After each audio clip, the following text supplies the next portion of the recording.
Hello and welcome back to episode 13 of the One Report. If you couldn't tell by the state of my hair, it is a Monday morning. We are coming back at you at the regularly scheduled time to chat about some of the biggest talking points from this previous week regarding One Championship. And the majority of this video will be spent recapping One Fight Night 26, the final fight night event of the year for One Championship. It took place on Friday night at Lumpini Stadium in Bangkok, and pretty much every fight on that card, to varying degrees, is worth talking about. It was a very good fight night event on paper, and I think it delivered for the most part. Some fights more than others, but we will get into all of that and more. The one big news talking point that I do want to get to before we chat about that card, we will go back to covering pretty much the whole, fight announcements, all of that stuff that we've kind of missed over the last few weeks. I haven't been doing kind of, every single talking point and things like that because things have just been super busy. And I think that this fight night event deserved some special attention because it is the final one of the year. And it was, like I said, a very, very good card on paper. One of the best that One have put together in some time, I would say. So we will get back to doing that in the weeks ahead, I suppose. And but yeah, One Fight Night 26 will be our main focus for this episode, but it is worth chatting about a particularly big announcement that we should cover here, and I will probably cover this in a separate video as well, so stay tuned for that. That is the news that One Championship is coming back to the Lusail Sports Arena in Qatar for 1171 on Thursday, February 20th. Of course, this will be the second event that One have hosted here. The first came earlier this year, 1166 in March, I believe it was, where we had the 3 MMA title fight rematches at the top of the card. Malakin versus Derrida, you had Tang Kai versus Tan Lee, and you had Jared Brooks versus Joshua Pasio too. So literally, as I am recording this video on Monday morning, there are some kind of I don't know how to put it. I guess rumors and reports, but there have been some some mixed messages and things like that regarding what the main and co-main event will be for this event. If you want to find that out, I'm sure you can look it up and find that somewhere. But nothing has been confirmed as of yet. So I'm going to hold off, I think, on talking about that. I would imagine that One will probably announce it pretty soon anyway. And like I said, we will probably just drop a video on this channel to talk about those fights in particular when they are announced. That won't be probably on an episode of the One Report. I will just put a separate video out on those. So I think that we're probably better off waiting until something is officially confirmed for those, or until something is officially reported for those. At the moment, it is kind of speculation and hearsay based on a couple of different websites posting different things. I'm being pretty vague about this because, like I said, there is no official announcement yet. So, I think we'll wait for that. I'm literally just going to do a quick little Twitter refresh just to check that I think there's probably a good chance that by the time you are watching this video, something has already been officially posted or officially reported. So we'll wait and see what happens with that.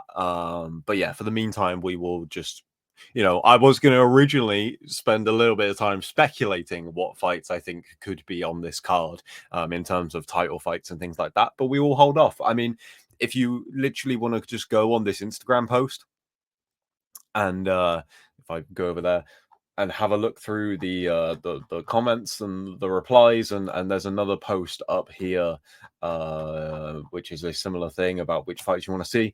You can scroll down and you can see how many guys that are currently on the One Championship roster that want to be on this card. And it's a Qatar card, so you know that we're going to get some big fights. Yeah, we'll leave it there, I think. But like I said, we will get to that soon. So if you're curious to get my opinions on that, then I don't think you'll have to wait too long, hopefully, before we chat about that again. In the meantime, let's talk about One Fight Night 26 at Lumpini Stadium.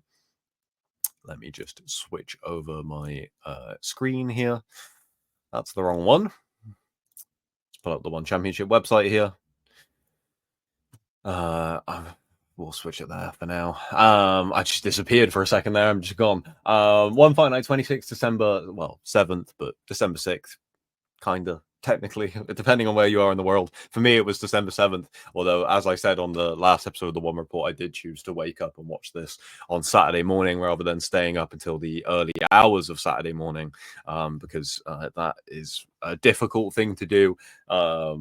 It is difficult. It's not too bad, but if there's a big UFC event on the same weekend, it means staying up until the early hours of Saturday morning and the early hours of Sunday morning. And I frankly wouldn't be here to record this video. If that was the case, I would probably still be in hibernation. So I decided to record this instead and watch it, without seeing any of the results and stuff like that, with a nice cup of tea on Saturday morning. And yeah, I had a good time watching this event.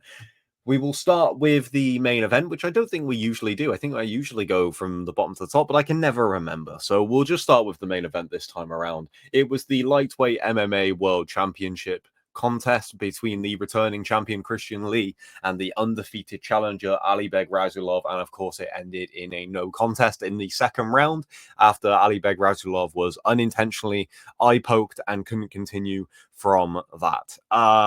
In terms of the stoppage itself, Alibek not continuing, I cannot imagine what it is like to be poked in the eye when you're trying to have a fist fight with somebody.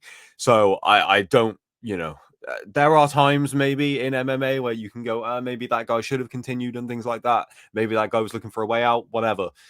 I don't think that was the case here. The fight was pretty competitive. You would probably say that Christian Lee was having the better of it in the first 2 rounds, but I was pretty impressed by Razulov here, actually. I thought he looked very good. I thought he looked better than he did at large portions of the fight against Okrayun, and maybe that's just the style matchup and things like that. Razulov wasn't really able to just get a hold of Christian quite like he was able to do against Okrayun, but I thought Razulov looked good. Chin looked great. Like he took some fairly big shots from Christian Lee, who of course is a very effective finisher. Razulov striking, I thought, looked pretty good as well. He looked big in there and was kind of, was, like I said, wasn't able to get a hold of Christian Lee and use his grappling, but he was definitely, asserting himself in there, I think. And yeah, I still think that Christian was having the better of it. And he looked like he was building, but I still thought Alibek Razulov was very competitive in this fight. And so, yeah, of course, I want to see it again. It ended in a no contest. I think that's a bit of a no-brainer. Christian said after the fight that he is going to be taking a little bit of time off because he is having another child very soon. So I don't know what the time frame will be like in terms of Christian coming back. I think he probably did already say this after the fight in terms of when he hopes to be back. But you would hope that we can get this booked. I mean, hopefully first quarter of next year. But I wouldn't be surprised to see it second quarter either. But yeah, obviously we've had to wait a long time for Christian Lee to come back. And I know that he wanted to be back probably a bit sooner than he ended up coming back. So hopefully there won't be too many delays in getting this one put back together, because that has to happen next. And it's a little bit of a shame, I think, because, obviously it's no one's fault. These things happen, but, Christian was on about winning this fight and then going straight up to welterweight to defend that title. You would imagine that, he probably could have spent the next few months putting on a little bit of weight to go up to welterweight. And instead, we're basically just going to have to wait for this one to get rebooked. So it kind of delays Christian's comeback, but also his activity, which is a big thing because he's been gone for quite some time. And of course, he is the champion of 2 divisions. So it would have been nice to have had some finality in this fight so that he could move on to doing whatever is next for him. But that was not to be the case in this fight. And so, yeah, we will see that one rebooked. The co-main event was originally supposed to be a bantamweight kickboxing clash between Pettenong and Nabil Anan. That obviously didn't happen. I always call him Anan. I don't know if it's Anane or something like that. So I apologize if I'm getting that wrong. We'll stick to calling him Nabil from this point on. Pettenong had some issues making weight. I saw some criticisms of him online. Maybe not doing a very good job of his weight cut. I know that Peter Miller from Condition Nutrition had some things to say about this. Peter is obviously far more knowledgeable on this than not only myself, but I imagine, well, I mean, he literally does this for a job. So he's very, very knowledgeable about these kind of things. So I would say that if you're looking for an opinion on Petanong's weight miss and inability to make it to this fight, I would say go and find what he had to say about it rather than what I have to say about it. He, of course, was actually there as well, so a much better account of things. Petanong ended up going to hospital and things like that, so it seems like he's okay. So I'm obviously happy about that. Obviously, don't want him to go through anything too significant, but it does seem like there was some errors made regarding his weight cut, and that is a bit of a shame because I was very, very looking forward to that fight. It was one of the best fights on the card, so I wouldn't be against seeing that one rebooked. But if it does get rebooked, then something needs to change regarding whether it's having somebody advise Petanong and his team, whether it is just having a um a dietitian come on board. Something needs to change. You can't just rebook that fight as it is because the chances are that it might happen again, and that would be a waste of everybody's time. So I would like to see that one get rebooked, but yeah, I think something needs to change if it is going to get rebooked. Instead, the fight that became the co-main event was the flyweight Muay Thai contest between Nakrob and Kong Torney. This fight was fantastic. We'll chat about another fight a little bit later on that was probably the fight of the night, but it was a bit of a weird fight of the night. You guys will know exactly what I'm talking about already. It was like watching a really, really good movie. Like it's like you're watching John Wick 4, but every half hour it has to buffer for a couple of minutes, where you're like, oh my god, this movie is insane. Which, if you haven't seen John Wick 4, it is an absolute masterpiece, in my opinion. But you'd be like, oh my god, we have to wait a minute here. And then we get back to it. Oh, it's amazing again, and then it stops again. We'll get to that fight in a minute. But this fight, otherwise, was the fight of the night. It was a fantastic contest between these guys for 3 rounds. I've said it multiple times on these episodes of the One Report that Kong Torney is becoming one of my favorite strikers to watch in One Championship. And the first 2 rounds in particular were beautiful examples of exactly why. He looked fantastic, especially in the first round. So efficient, just really didn't throw a whole lot. But what he did throw, he made everything count.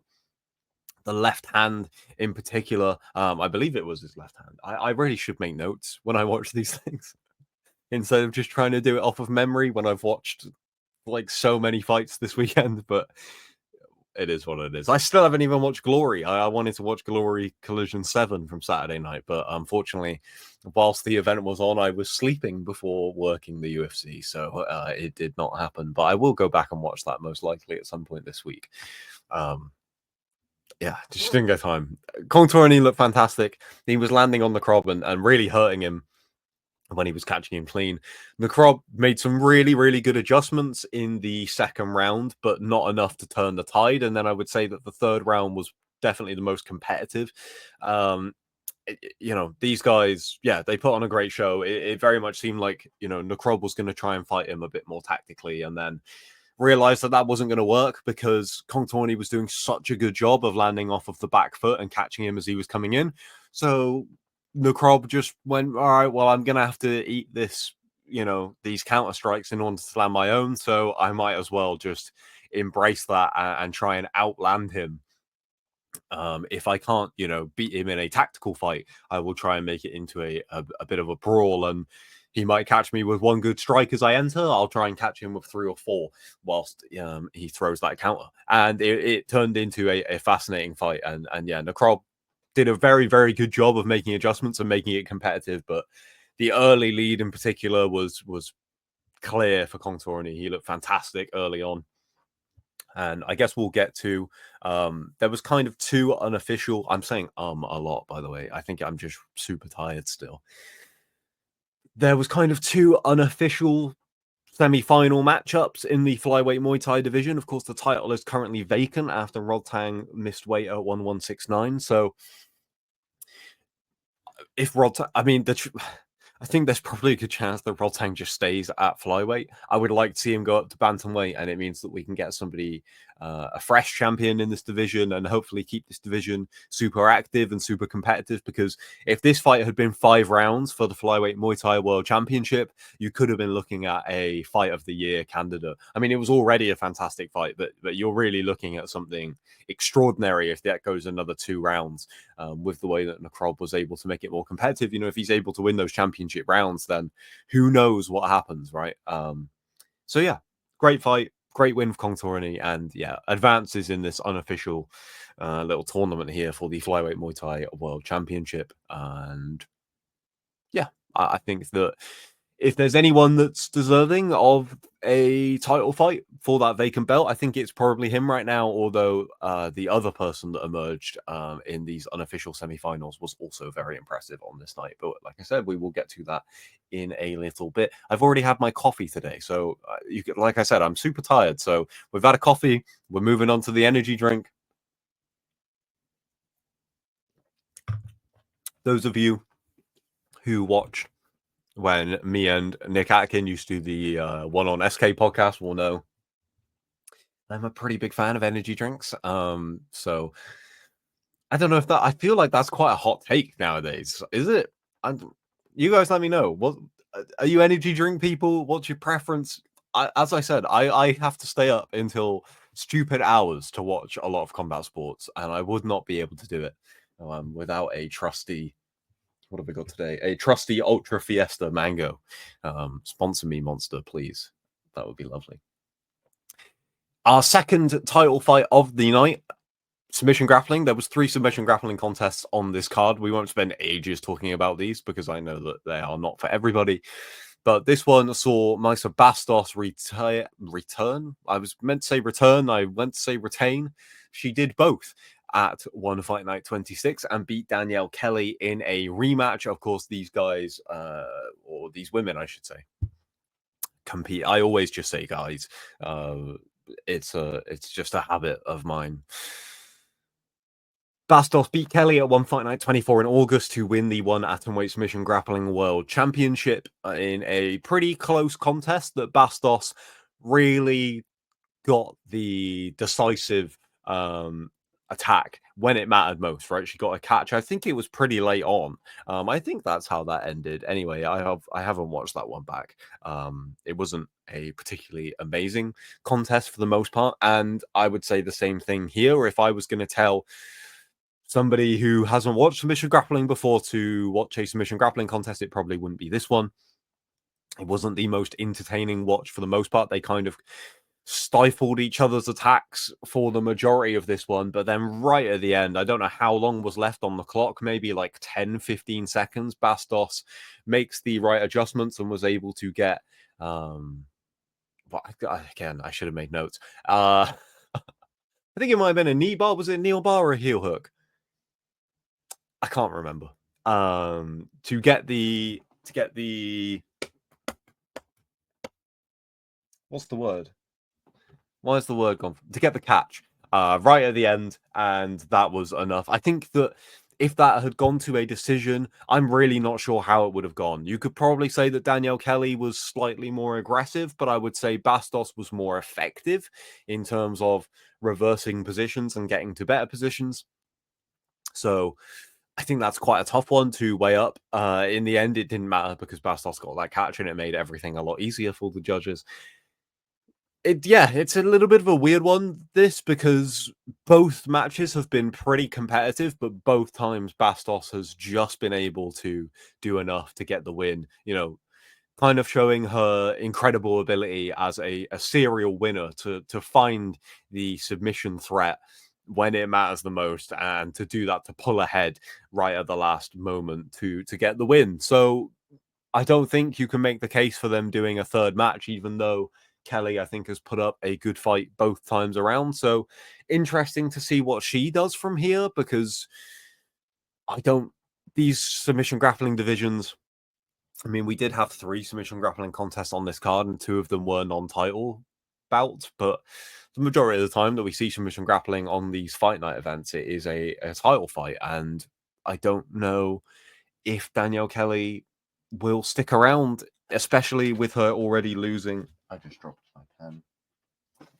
with her already losing twice to Bastos, because even if she goes away and gets a couple of wins, do they rebook the Bastos match again? I don't know. So yeah, interesting to see what Kelly does here. I don't know what the current state of her one championship contract is and whether she will be sticking around regardless. I'm not sure. But yeah, interesting to see where she goes from here, and interesting to see who they bring in to challenge Bastos, because the other most notable name that one championship have brought in to face Danielle Kelly was Jessica Khan, who is one of Bastos's teammates. So they will have to look a little bit further afield in order to bring in some fresh opponents. In the flyweight MMA division, you had Reese McLaren taking on the strawweight interim champion Jared Brooks. Brooks had a very, very good first round here. He was able to get a hold of Reese pretty early on, and I thought, okay, Jared's strength and his grappling still seems to be super effective up at flyweight, but you kind of saw, Reese had said in the build up to this one, there's a reason we have weight classes, and that, that's what I'm going to prove in this fight. And he kind of did prove it in the second and third rounds. Jared seemed to get fairly tired, which, I mean, his cardio is fantastic. So I think it was just he was having to use so much strength in that first round. And Reese was just so much bigger, and as a result was kind of, just able to keep the fight where he wanted it, which was at range. Every time Jared tried to close the distance, he was able to keep out of the way and land some good strikes. Definitely landed the more damage in this matchup to get the win. And yeah, I thought it was a good performance from Reese. Definitely showed that flyweight might be a little bit too much for Jared to bite off at this particular moment in time. Not that it isn't something he could try to do again further on down the line, but yeah, I think right now strawweight is probably the natural home for him. And we'll chat, I guess, a little bit about Reese and where he goes from here in a minute, because we did have, actually, we'll just talk about it now. Because we had another flyweight MMA contest on the card between Yuya Wakamatsu and Gilbert Nakatani. Nakatani making his one debut. And I'm happy to see this guy stick around in one for a little bit longer, because he took a bit of a beating from Yuya Wakamatsu at points in this fight, but did not stop coming, did not stop, throwing it all at Wakamatsu, putting it on the line, trying to turn this fight around, even when he had been dropped multiple times and Wakamatsu was clearly ahead. Nakatani kept fighting, kept trying to push for the win. So I was impressed by him for that reason alone. But it was a good performance from Wakamatsu overall, who, probably could have got the finish if it wasn't for Nakatani being very tough. So that would have really put the cherry on top of the performance. In terms of where this leaves both Yuya Wakamatsu and Reese McLaren, I think that these two fights were almost like Adriana Moraes just went out there and submitted Danny Kingad. There's a vacant flyweight title right now. Let's see which guy wants the fight with Moraes more. Both Reese and Yuya were talking a lot about it. Jared as well, of course. And I would say that though Yuya had the more decisive performance of the two, like I said, I thought Jared had a good, strong opening round against Reese, whereas Yuya dominated the fight against Gilbert. I think when you look at the quality of opposition, not that, I just haven't really seen enough from Gilbert Nakatani, and he was pretty convincingly beaten throughout the 3 rounds here. But of course, was making his debut, and in Reese, sure, Jared Brooks is coming up a weight class and probably did bite off more than he could chew, but he is the interim strawweight champion. His only loss in one, apart from the submission match with Mikey Musumeci, which is, neither here nor there, was the DQ loss to Joshua Pasio, and he looked very, very good in the opening to that fight before he intentionally spiked Joshua Pasio on his head to get disqualified. So I don't think that, whilst Yuya's performance was more impressive, I would say that when you look at the quality of opposition, Reese's win probably meant more. So I think Reese will probably get the shot against Adriano. When I say get the shot, he will get the opportunity to fight for the vacant flyweight title against Adriano, who of course is the former champion and the last man to face and beat Demetrius Johnson, who retired and vacated the belt at 1168 in September. Moving on to the fight that I have already kind of spoken about a little bit, that was the fight of the night with buffering between Denis Buric and Elias Mahmoudi. And when I say that there was kind of pauses in the action that were a little bit weird, it wasn't because the fight got dull at any moment. This fight certainly did not get dull at any point.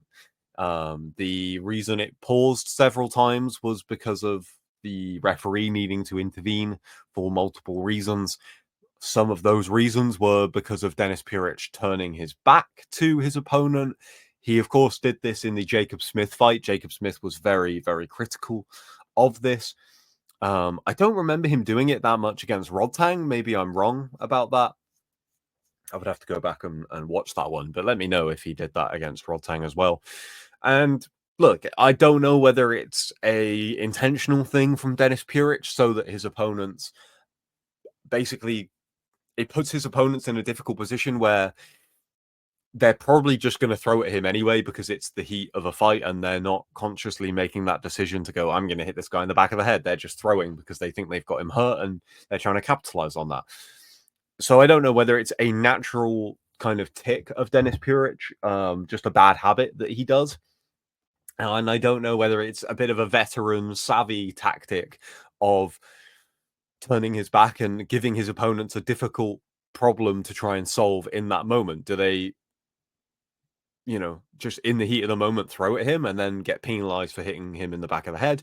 Do they go, wait a minute, I'm going to hit this guy in the back of the head. I can't throw here, which gives him a moment to kind of recover and separate. I don't know. I would like to think that it isn't a intentional move on Dennis's standpoint because I am a big fan of Denis Buric. He's a stand-up guy, I think, and incredibly fun to watch. And the first round that he had here against Elias Mahmoudi, I mean, the front kicks from Mahmoudi were devastating. He put so much power and venom into those and was looking really good. And then Dennis, I think, did a really good job of turning things around. Did a really good job of closing the distance, and against an opponent like Mahmoudi, who had such a size advantage, a bigger size advantage than I'd even really thought about until they started throwing strikes in there. I was like, Jesus, that is absolutely insane how big Mahmoudi is compared to him.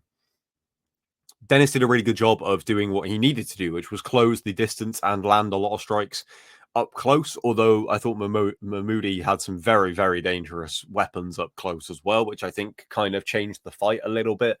But yeah, Dennis with those Superman punches and then the combinations rip into the body. I was like, wow, Dennis looks fantastic. This fight's great. And then Mahmoudi, I think, kind of started to take over in the second round. I think just the accumulation of damage, whilst Dennis was the one who was probably landing more, well, not more frequently, because he obviously wasn't able to just keep closing that distance. He did it multiple times and did it effectively in that first round. But Elias was just landing damage in those rounds. The front kicks, the knees, and then obviously eventually he gets the third round finish. It looked like he could have finished Dennis a few times. The stoppages didn't really help that. There was I think it was an elbow that he landed to the back of Dennis's head that forced Dennis to go down, and fight got stopped for a few minutes. And I thought that they were probably, I honestly thought that Dennis wasn't going to continue. He did continue in the end, and it was declared that it wasn't intentional because of Dennis turning his back. So, like I said, if it was an intentional thing, then it kind of backfired on him. He got elbowed in the back of the head, and Mahmoudi didn't get penalized for it because it was Dennis's fault. So I was super impressed by Elias Mahmoudi in this fight. I am really, really excited. Like, this fight was fantastic, and he's looked great as of late. And yeah, this fight was an absolute banger. One of my favorites of the year, I think, in one championship. Aside from the several stoppages, that was pretty annoying. And there was some clinching and things like that. There was or holding, I should say, that was a little bit annoying as well. But the fight was fantastic when it was in full flow. And I'm really, really excited to see how Elias Mahmoudi matches up with some of these other guys in this division. Obviously, this did end up being a catch weight, but I think I don't think this just happens in one championship. I don't think there's too much to read into. It would be nice if everybody had a nutritionist and cut weight the proper way and all of that stuff, but it just doesn't happen. So I'm not gonna I'm not gonna die on this hill or whatever. So Mahmoudi looked good, and yeah, very very excited to see. I would like to see him and Contourni matched up next, which I think is a fantastic fight. If that's a 5-round fight for the vacant title, that's one of my most anticipated fights that one could put together for 2025. That would be absolutely amazing. I think more likely the more likely option will be that we get them fighting over 3 rounds, and then the winner of that will go on to fight somebody else for the vacant title. But that is what I would like to see next. If we get it, we get it. But yeah, I that fight, I think it will be absolutely amazing. That seems so good to me. Mahmoudi is just so aggressive, so creative on the front foot. Contourni looked amazing off of the back foot against Nakrob. I'd like to see that very much. Moving on, we'll run through a few of these a little bit faster. My voice is struggling a little bit already. Sorry about that. I hope that didn't pick up too much on the mic. It's just me, just just going through it. Shamil Gazanov defeated Halil Amir in the featherweight MMA division. I thought Halil might have a bit more to offer Shamil in terms of defending the takedowns and offering some threats regarding submissions and things like that, but he wasn't able to do that. Shamil was able to dominate this fight with his wrestling.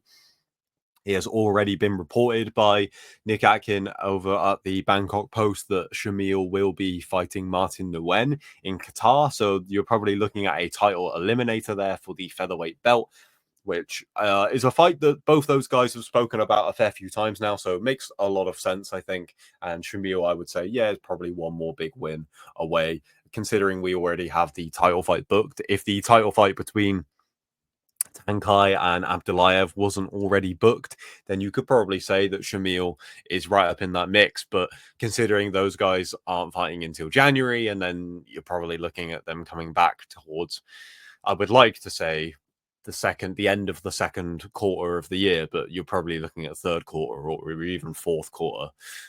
So yeah, I think that makes sense. Shamil should probably be busy rather than just waiting for this win to earn him a title shot. But yeah, it was a good performance from Shamil, and his wrestling. Obviously his wrestling is his main skill set, but to go out there and completely out wrestle a guy like Khalil Amir, I thought was very very impressive. Cole Abate submission win over Shinya Aoki. We will talk about at the same time that we talk about Dante Leon's submission win over Bruno Pucci. I apologize if I get that wrong. Pucci. We'll call him Bruno. All right. Jeez. I don't know what there is to say about these. They were kind of showcase bouts for these two new arrivals in the submission grappling divisions. Two guys that one are clearly going to push quite a lot in Dante and Cole Abate. I mean, I think for good reason. Dante Leon makes a lot of sense in terms of seems like quite a marketable guy. And from the very small amount of time that I have watched him grapple in this match against Bruno, his style looked pretty exciting. The back take was, I think something that even just if you're a mixed martial arts fan, you'll be able to appreciate that, the technique that he showed. Shout out to Alexandre Pantoja as well for his back taking in the main event of UFC 310. Good stuff. And yeah, that was really impressive, and he got the submission win. I don't even remember how long it took him, but it wasn't very long at all. And Cole Abate, I thought, looked pretty good against Shinya as well. He also got the submission. Glad to see that Shinya, that could have ended badly for him, that submission. I was really worried about him getting a pretty bad injury because it looked like the referee took a little bit too long to stop that one. Or sorry, to stand them both up or not stand them both up, but pull Abate away, I guess, is what I mean by that. Has my camera lost focus? I feel like it has. I think we're back. Yeah, look good. Shinya didn't really seem like he wanted to be there. Didn't seem like he wanted to be there throughout all the fight week either. Good win for Cole Abate. Good way to introduce himself, which is what we said in the preview. So I don't think there's really much to say about this, but of course, I said in the preview all of these things about going out there and having both of these guys make a name for themselves on their one debuts. It could have drastically backfired if that hadn't have happened. It didn't. So props to both of them for their performances. They kind of did what they were supposed to do, but that's not always easy to do in combat sports. Speaking of doing what you're supposed to do, Jonathan DeBella over 3 rounds is an absolute menace. He said that he could have been more active. And that is a scary thought indeed, because he put a praise? God, it is Monday morning. He put a pressure and a pace, or as I sometimes like to say, a praise on Portugal's Rui Batalha. Just looked great, I thought. Came out immediately, went after Rui Batalha, kept him on the back foot from start to finish, really gave him no opportunity to settle, to start to look for ways to get into the fight. Just, yeah, complete, almost a shutout from Jonathan DeBella, who, yeah, looked great. Give him the Prajanchai rematch. That's the fight we all want to see. I think that makes a lot of sense to do it in Qatar, but whether that'll happen, I don't know. It would be a lot of fun, and I think that JDB proves that he definitely deserves it. And they got into a little bit of a scrap. Well, not really. It was just a bit of a shouting match between them after the fight. Apparently, Battaglia said something about Jonathan DeBella's coffee, and if there is one thing you do not do to Jonathan DeBella, it is say something about DeBella espresso.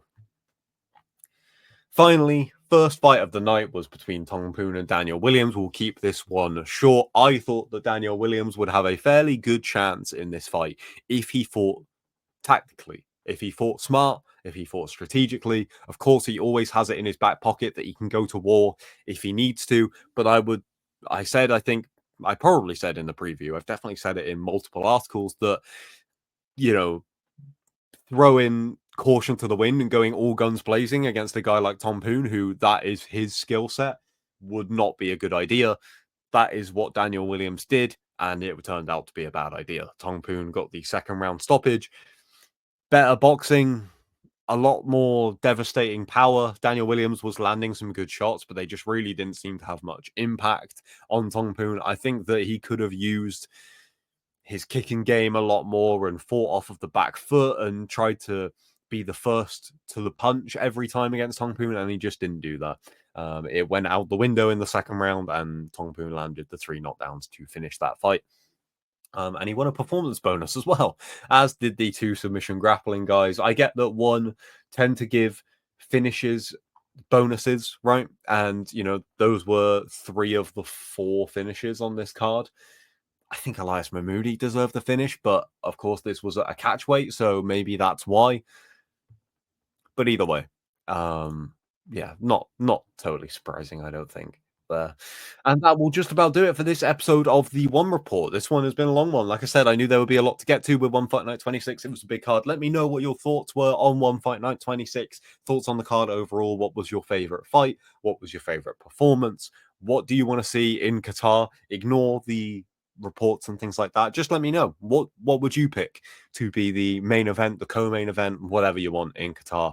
What is your number 1 pick for that card? I might do a video before the end of the year talking about my wish list for 2025 in One Championship, a few fights, a few things I would like to see them do. So stay tuned for that. I will probably put that together either later on in the week or next week, probably depending on when this Qatar news comes out.